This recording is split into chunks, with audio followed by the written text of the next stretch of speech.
Hello friend, आज फिर आपका मेरे YouTube channel teaching bye Harish sir में स्वागत है। जैसा कि आप लोग जानते हैं कि मैं आप लोगों को 10th क्लास की वीडियोस दे रहा था। आज मैं आपको एक प्रमेय के बारे में जानकारी दूंगा। प्रमेय है हमारी कि सिद्ध कीजिए, ये प्रमेय है, सिद्ध कीजिए कि त्रिभुज के तीनों कोणों का योगफल 180 अंश होता है। यानी हमको ये सिद्ध करना है कि जो भी त्रिभुज होता है उसके तीनों कोणों का योगफल 180 अंश कैसे होता है। अब देखिए, सबसे पहले हम क्या करेंगे इसमें। सबसे पहले हमने एक ट्रायंगल ABC ड्रॉ किया। इस ABC में यहाँ पर लिखेंगे, सबसे पहले दिया है, क्या दिया है कि त्रिभुज ABC जिसमें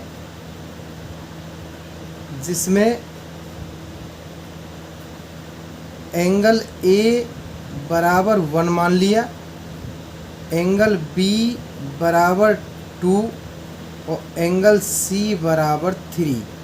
ये एंगल हमने अपनी तरफ से मान लिए। एंगल A बराबर 1, एंगल B बराबर 2 और एंगल C बराबर 3। अब देखिए, इस तरह से ट्रायंगल ABC में हमने ये एंगल ड्रॉ कर लिए कि 1 2 3।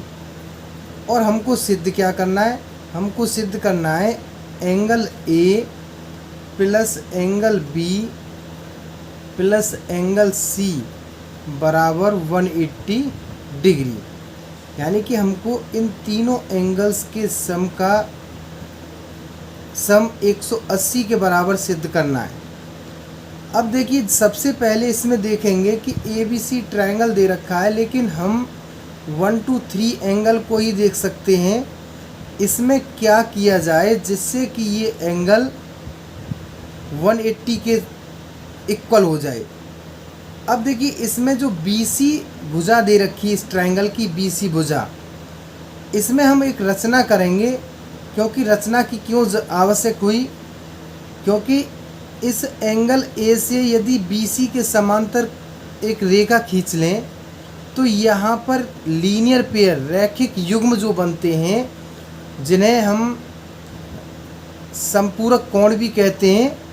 संपूरक कोण का योगफल 180 अंश होता है, या सरल रेखा पर बने कोण का योगफल 180 अंश होता है। तो यहाँ पर क्या करेंगे, भुजा BC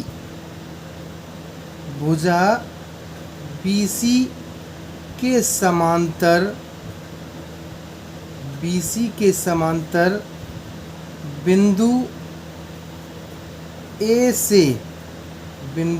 से क्या खींची, बिंदु A को कहाँ तक, बिंदु A से इधर N मान लिया और इधर M मान लिया। बिंदु A से M व N तक खींचा। यानी भुजा BC के समांतर बिंदु A को M व N तक खींचा या बढ़ाया।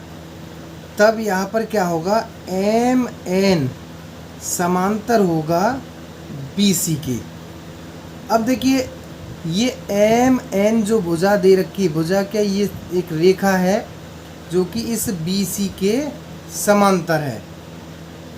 अब देखिए, इसमें उत्पत्ति में क्या करेंगे, उत्पत्ति में करेंगे कि यदि रेखा MN समांतर है BC के। देखिए, हमने क्या समांतर के रूप में, समांतर दो रेखा जो समांतर होती हैं, इसमें हमने कुछ पढ़ा था। इसमें जब दो रेखा समांतर होती हैं और तीसरी रेखा तिर्यक रेखा इसको प्रतिच्छेद करती है, इन दोनों रेखाओं को, तो यहाँ पर जो एंगल बनते हैं, ये एंगल इस एंगल के एकांतर होता है और ये एंगल इस एंगल के एकांतर होता है।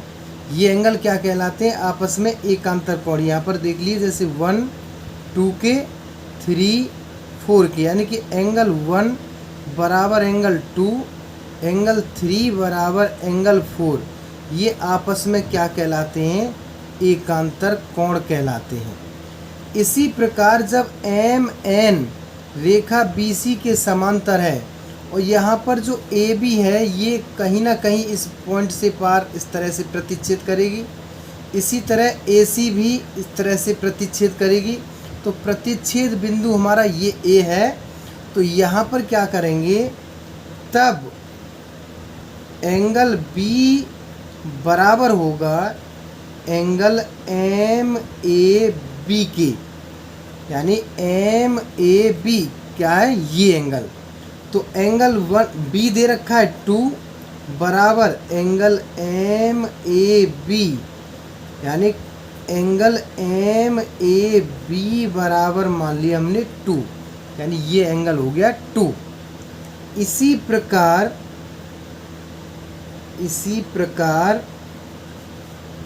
एंगल NAC, ये एंगल भी बराबर होगा एंगल C के। किसके कारण होगा? ये एकांतर कोण के कारण, एकांतर कोण के कारण ये बराबर होगा। तो एंगल NAC भी कितना होगा? 3, क्योंकि C कितना दे रखा है? 3, ये हो गया 3। ये भी एकांतर कोण के कारण बराबर होगा। अब देखिए इसमें हमें पता चल गया कि एकांतर कोण के कारण बराबर है। अब हम यहाँ लिख सकते हैं रेखा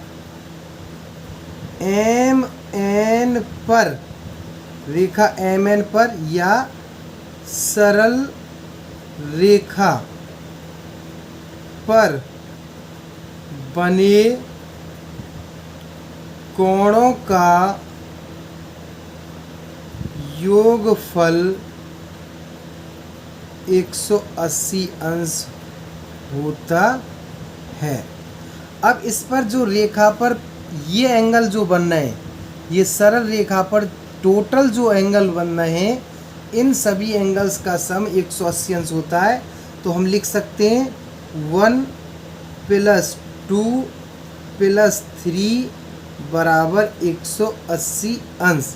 जैसे कि हम जानते हैं कि ये लीनियर पेयर भी कहते हैं, लेकिन ये लीनियर पेयर का केवल युग्म होता है 2 का। यहाँ पर 3 है तो सरल रेखा के ये एंगल कहलाएंगे। अब देखिए हमने क्या माना था? यहाँ एंगल A को 1 माना था, एंगल 2 को B माना था और एंगल 3 को C माना था। तो एंगल 1 की जगह क्या रख लेंगे? A, और 2 की जगह एंगल B, 3 की जगह एंगल C। इस प्रकार हमने ये सिद्ध कर लिया कि त्रिभुज के तीनों कोणों का योगफल 180 अंश होता है। अतः हम यह कह सकते हैं कि त्रिभुज के तीनों कोणों का योगफल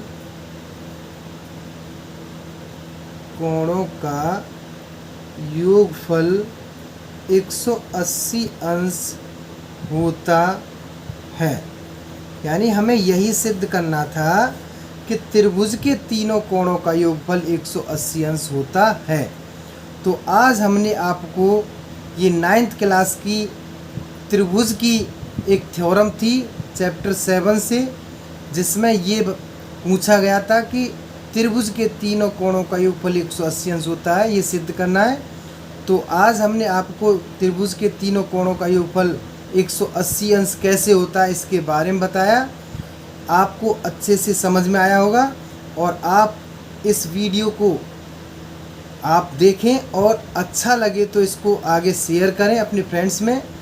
और इसी प्रकार की 9th 10th और भी क्लासेस की वीडियो आपको मिलती रहेंगी। तो आज मैं आपको यही बताऊंगा। आपको यदि मेरी वीडियो अच्छी लगे तो लाइक करना और आगे शेयर करना और चैनल सब्सक्राइब नहीं किया है तो इस चैनल को सब्सक्राइब करना। Thank you.